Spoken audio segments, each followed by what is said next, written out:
property prices are very high around the Kogarah Bay market, around the Georges River, around there, around Brighton, Sans Souci and so on.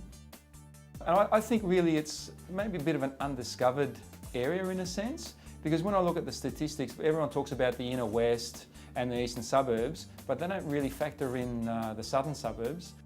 The growth around the southern suburbs is really on par with what's going on in the inner west and sometimes exceeding the inner west. It's not really a working class area anymore.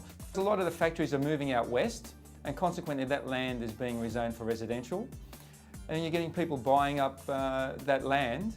And look, we just sold a property in Kogarah Bay, really just over 400 square metres, basically a knockdown property for $990,000.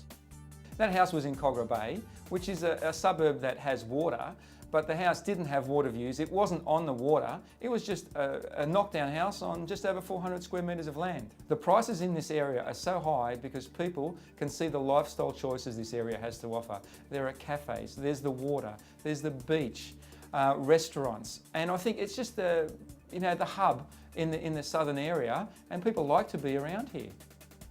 Prices are high, but it's still accessible for the average investor to buy into this area. And I think that as an investor, this area has so much to offer because of its close proximity to transport, shops, hospitals, schools.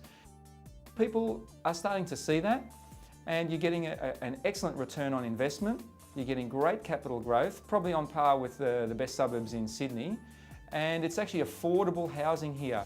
When I see the rental returns, let's say in the eastern suburbs, or being $1,000, $1,500 a week, not everyone can afford that. So then the people come a little bit further south, and this area offers a lot of value for money for those guys.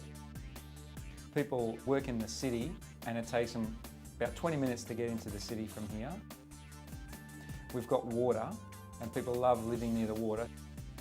It's so close to the airport that you can get there very easily, but you don't hear it.